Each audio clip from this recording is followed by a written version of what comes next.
네, 자, 돈이 보이는 뉴스로 이어가겠습니다. MBN 골드의 황대현 매니저입니다. 어서 오십시오. 네, 안녕하세요.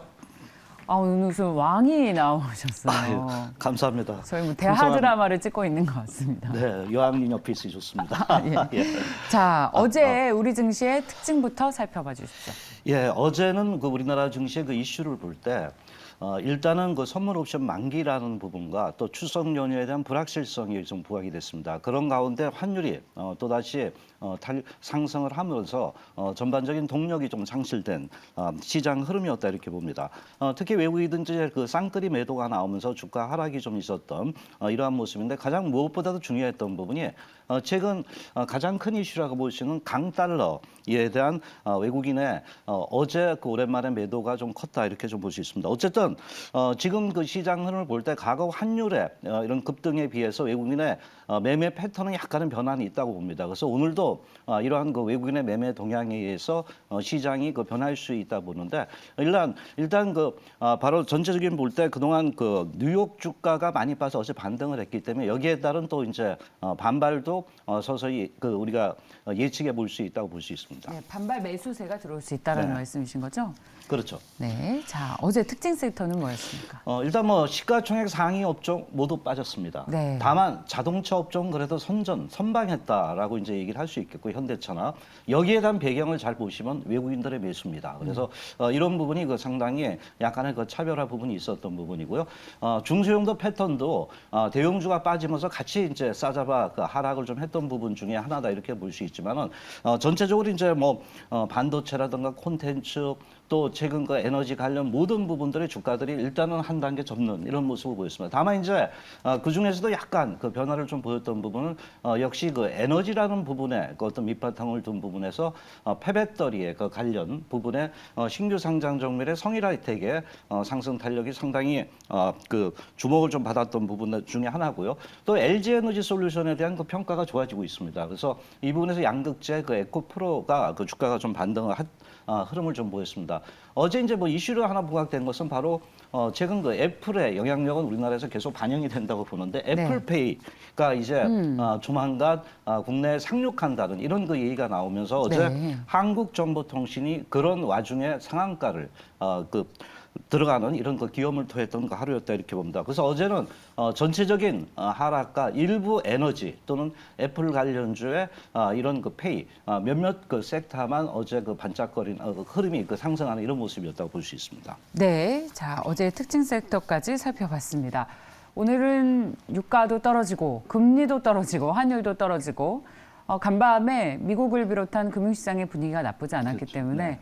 추석을 앞두고 기대감을 좀 가지고 있는 그런 아침인데 오늘은 돈이 보이는 뉴스 어떤 소식부터 전해주시겠습니까? 저는 그 최근에 그 에너지 시리즈를 좀 많이 말씀을 드렸는데 에너지가 저는 대세다라고 이렇게 좀 보고 있습니다. 중장기적으로. 그래서 오늘도 또 폐배터리 관련 뉴스를 좀 가져왔습니다. 네. 폐배터리의 이제 우리가 그 현황과 앞으로 업황이 가장 그 중요하다라고 이렇게 볼 수 있는데요. 지금 그 폐배터리 시장이 현재 그 태동기라는 이런 얘기를 하고 있습니다. 왜냐하면 이제 폐배터리의 그 수명이 대개 이제 8년에서 10년을 좀 보고 있거든요. 그런데 테슬라에서 전기차를 만들었던 게 그 모델 S입니다. 근데 이게 벌써 2013년도에 만들어진 거거든요. 그럼 이제 9년 정도 왔기 때문에 이제 리사이클링 부분에 대한 그 현재 그 환경이 조성이 되고 있다는 것이 가장 그 중요한 부분 중에 하나고 이런 부분 때문에 뭐 어제 뭐 코스모학 같은 것도 반등했지만 이거 투자한 기업들 이런 쪽에 그 매기가 돌리고 있다고 합니다. 또한 그 제가 그 윗부분에 보시면은 성장성과 실적이 뒷받침이 돼야 된다고 보거든요. 근데 최근 그 상장된 종목들이 기염을 좀 토했습니다. 특히 이제 성일하이텍 그 하이텍도 지난해 이제 흑자 전환했습니다. 그래서 올해 매출액도 그 전체적으로 한 33% 늘어난다. 그래서 영업이익도 40%대 이상 늘어난다. 이런 얘기가 나오고 있거든요. 그러면 이거 폐배터리도 이제 실적과 성장이 같이 그 가미됐다. 그래서 구조적인 성장주로 좀 부각이 되고 있고 여기 또 이제 세비캠도 마찬가지입니다. 그래서 최근 3년 연속 매출액과 영업이익이 늘어나고 있다는 겁니다. 그래서 폐배터리 시장 역시 과거의 그 양극재 시장 이런 부분에서 이러한 그 타임라인이 변하고 있다는 그 측면을 볼 수 있겠고 여기에 이제 정책을 우리가 빼볼 수가 없습니다. 여기 또 뉴스가 나온 게 바로 그 미국과 더불어서 EU에서 폐배터리의 그 정책 추진을 좀 봐야 되는데 최근 이제 무조건 일정별 써라 이겁니다. 폐배터리는. 그래서 앞으로 또 이런 부분과 더불어서 이제 자원이 굉장히 중요해집니다. 지금 그 러시아와 싸우면서 그래서 에너지의 그 중요성이 굉장히 좀 부각이 되고 있는데 특히 뭐 우리나라는 그 자원이 좀 부족하잖아요. 그래서 이런 자원이 부족한 국가에서는 재활용해서 쓰자. 이게 바로 이제 폐배터리에 대한 정부 정책이 계속 변하고 있다는 이런 부분이 아닌가 이렇게 볼 수 있는데요. 그래서 전반적으로 볼 때 폐배터리가 지금 현재 시장에서 보는 게 물론 주가는 많이 올랐으면 태동기에 왔다라는 그 전체적인 그 종합적인 얘기다 이렇게 볼 수 있습니다. 자, 관련주 본다면은 너무나 이제 잘 아듯이 여기서 말씀드렸던 성일하이텍의 그 주가가 다시 탄력이 어저께 양봉이 굉장히 좋았던 부분이고요. 또 여기에 따른 이제 세비캠도 신규 상장 종목인데도 불구하고 이러한 리사이클 전문 기업이라는 부분에서 주가가 반등이 되고 거기에 이제 뭐 관련주 MPC라든가 웰크론 한텍 또는 이제 코스모화 바로 이제 300억 정도 투자를 했거든요. 그래서 이런 부분에서 주가 상승이 있었고요. 파워로직스나 또 여러 가지 이런 그 폐배터리 관련주가 있다 이렇게 좀 볼 수 있는데 자 오늘은 신규 상장 종목을 또 가지고 왔습니다. 네. 최근 이제 그 전체적으로 볼 때 성일하이텍이나 이 세비캠이 굉장히 주목을 받았는데 아직은 주목받지 못한 종목이 있는데 일단 그 이 종목은 이지트로닉스입니다. 이지트로닉스인데 일단 그 본업은 전력 변환 부품 그 전문 업체다 이렇게 볼 수 있는데 이게 그 전력 변환 부품이 보니까 친환경 쪽에 많이 들어가고 있습니다. 그래서 특히 이제 들어가는 게 보면 수소, 전기차 이런 쪽에 그 들어가면서 최근에 이동통신까지도 5G 쪽에 들어가면서 선박까지 들어가는데 다양한 분야에서 이 전력 변환 장치가 적용이 되고 있다는 것이 하나의 그 특징적인 기업이다 이렇게 좀 볼 수가 있는데요. 현대차 쪽에 이제 전기 수소차 쪽에도 납품하고 있는 기업 중에 하나입니다. 특히 이제 최근에 들어와서 바로 전체적으로 EV 그러니까 전기차라든가 5G 쪽에 외형 성장인 그 현재 나타나고 있는데 그래서 이제 인버터라는 부분이 그 많이 또 그 매출이 일어나고 있습니다. 바로 이제 직류를 갖다가 이제 교류 전력으로 바꾸는 이런 그 역할을 좀 하고 있는데 이것이 이제 그 상당히 크게 이제 그 매출에 대한 그 기대가 있겠고 최근 그 5G 쪽에서 계속 그 투자를 하고 있잖아요. 그래서 우리나라 그 기지국 쪽에 계속적인 그 매출이 나고 있습니다. 특히 이제 5G 쪽에서 강통신 기기가 굉장히 중요한 부분 중에 하나인데 여기 이제 1위를 기록하고 있는 기업 중에 하나다 이렇게 좀 볼 수 있겠고요. 마지막 가져온 게 이제 폐배터리입니다. 그래서 이 부분을 좀 말씀을 드리고 싶은데 특히 이제 폐배터리에서 이제 전체적으로 볼 때 이런 그 폐배터리 플러스 ESS 그 에너지 저장 장치를 현대자동차와 같이 기술 개발하면서 여기서 중요한 게 2024년도면 이거 폐배터리를 갖다가 어느 정도 양산을 할 가능성이 있다 이런 얘기가 나오고 있거든요. 그래서 폐배터리 관련주로도 부각이 되고 있다라고 볼 수 있죠. 자 차트 한번 흐름 보겠습니다. 일단 잠잠합니다. 그동안 이제 그 낙폭이 상당히 컸던 부분이고요. 그래서 최근에 들어오면서 이렇게 롤링을 주면서 이평들이 좀 모아지고 있다 이렇게 좀 보는데 최근 들어와서 이제 여기서 보면은 얘도 이제 그 거래량 부분이 평균 거래량이 요새 그 증가가 되고 있는 이런 모습을 보고 있습니다. 그러면서 이렇게 보면은 이렇게 저점을 좀 만드는 이런 그 패턴을 보여주고 있다 이렇게 보고 있죠. 어제 양봉이 좀 나왔습니다. 시장이 좀 험한데도 불구하고 매매 전략은 시장에 따라 그 어떤 밴드를 정하되 매수 기준가 한 16,000원대를 두면서 강약을 조절하시고요. 목표가는 17,400원대, 손절 라인은 14,500원대로 접근을 하시면 되겠습니다. 폐배터리 분야의 제일 큰 형님이 성일하이텍. 네. 성일하이텍이 가면 그 밑단에 어떤 테마주들도 갈 것이라는 아이디어이실 것 같은데 이지트로닉스의 최대 단점은 적자 기업이라는 겁니다. 그렇죠. 예.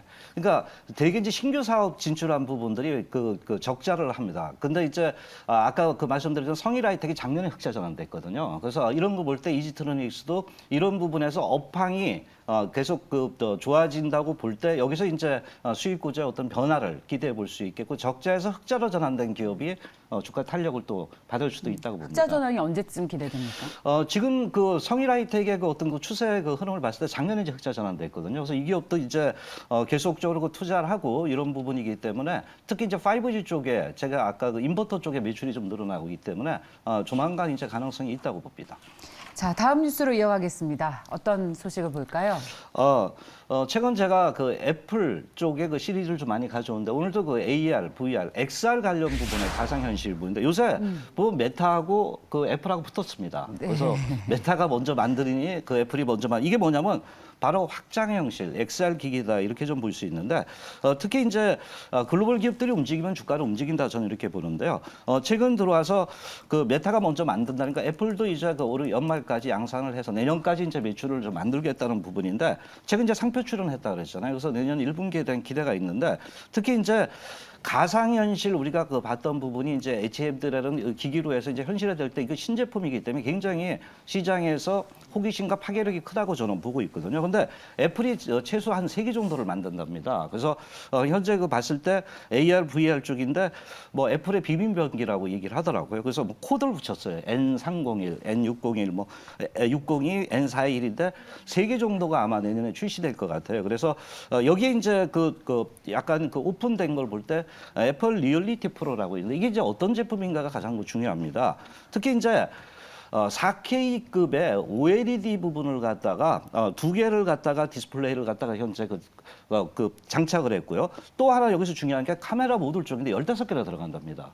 그럼 이제 카메라 모듈 관련주에 대한 어떤 그 기대치가 높아지고 있고 여기에 이제 M 시리즈 칩은 이제 프로세스 쪽이지만은 그래서 이런 부분에서 시선이라든가 동작 모든 것을 활용하기 위해서 이러한 카메라 센서, 카메라 모듈 부분하고 특히 OLED 부분에서의 어떤 그 변화가 크게 나오는데 이게 또 하나가 뭐냐면 비싸다는 겁니다. 뭐 가격이 지금 예상이 한 3,000불 정도 예상한다니까요. 그런데 호기심과 아마 이런 부분에서 굉장히 판매가 될 것으로 지금 얘기가 나오고 있습니다. 자, 관련 종목 좀 볼게요. 뭐 큰 걸 봤을 땐 그 LG노텍이라 볼 수 있겠고요. 최근 누플렉스 상당히 탄력이 좋던 부분이고요. 또 선익시스인데도 제가 증착 장비 부분을 얘기했던 부분입니다. 그래서 이런 부분에서 주가가 반등하고 있고 APS 올레드 아직 올레도스는 그 주가가 이제 반영이 안 되지만 올레도스도 이 기술이 굉장히 중요합니다. 그래서 이런 관련주도 좀 봐야 된다 보는데 거기에 이제 이녹스 첨단 소재 LS 그 홀딩스가 있겠고요. 코세스 있겠고 거기에 또 이제 나무가 종목도 이제 3D 쪽에 이런 그 기술력이 있다라고 좀 볼 수가 있겠습니다. 네. 자, 나무가. 네, 여기서 종목에 대해서 좀 세부적으로 좀 말씀을 좀 간단하게 드리겠습니다. 네. 일단 나무가를 볼 때 이제 아까 그 말씀하신 이제 실적이 가장 중요합니다. 그래서 이익 개선률이 되냐 볼 때 작년에 고생했습니다. 작년에 상당히 고생했는데 이제 작년에 흑자 전환을 좀 했던 부분이고 아마 중국 쪽 매출이 좀 줄어들었던 부분입니다. 그래서 특히 이제 고사양 쪽의 그 매출에 대한 그 흐름이 좀 나타나는데 지금 XR은 뭐냐면 가까이서 보기 때문에 수율이 가장 중요합니다. 눈이 아프거든요. 근데 최근 나무가의 그 하나의 그 변화는 수율 개선입니다. 수율이 향상이 되면서 매출이 일어나고 있다는 부분이고요. 특히 이제 이 기업이 갖고 있는 그 기술력 볼 때 3D 센싱 기술입니다. 최근 볼 때 2D는 100% 다 들어갔는데 3D 쪽이 아마 XR 쪽에서 계속해서 늘어나고 5G에서도 마찬가지고 앞으로 6G도 마찬가지로 이렇게 매출에 대한 그 기대가 높게 있고요. 특히 이제 타임 오브 플라이트 TOF라고 있는데 이것이 이제 전체적으로 차세 카메라의 그 대세가 될 수 있다는 이런 부분이 나타나고 있습니다. 그래서 최근 들어와서 상당히 이 부분의 그 매출 기대감이 있는데 일단 그 우리가 실전 매매에서 나무가 차트 흐름을 좀 보겠습니다. 어제 시장이 상당히 많이 흔들렸잖아요. 근데 최근 그 흐름을 볼 때 우상향의 차트 흐름을 좀 보여주고 있고요. 그동안 이제 고점에서 많이 빠졌습니다. 그래서 최근 현재 흐름을 볼 때 약간 이격은 좀 벌어졌는데 요 양봉이 크게 나와서 어제 운동을 주면서 이격 조절을 조금 해주고 있는 이런 모습입니다. 매수 기준가는 한 12,000원대를 두니까 그 편차를 두고 접근할 필요가 있겠고요. 목표가는 13,500원, 손절 라인은 10,900원대로 접근하시면 되겠습니다. 네. 자, 나무가 봤습니다. 자, 돈이 보이는 뉴스 지금 하나가 더 남아 있는데 다음 시간에 네. 기대감을 가지고 네. 자, 무료 공개 방송에서 그렇다면 내용을 전해주시면 좋을 것 같아요. 네네, 언제 그러겠습니다. 있으세요? 오늘 8시에 합니다. 추석 연휴의 그 장을 저는 좋게 보고 있겠고요. 그리고 거기에 가장 중요한 게 에너지 또는 자동차 애플 관련 시리즈의 종목이 상당히 탄생한다는 부분에 대해서 전체적인 그 매매 전략을 말씀드리니까요. 바로 유튜브에서 황대연 치시면 되겠고요. 또 MBN 골드의 홈페이지에 들어오시면 그 8시에 여러분들을 또 만나뵐 수 있겠습니다. 예. 잘 들었습니다. 매니저님 오늘 왕이 될 상이셔서요. 어디 가셔야 될 것 같아요. 감사합니다. 추석 잘 보내시고 네. 고생 많이 하셨습니다. 예, 감사합니다. 네, MBN 골드의 황대현 매니저였습니다. 네. 고맙습니다. 네, 감사합니다.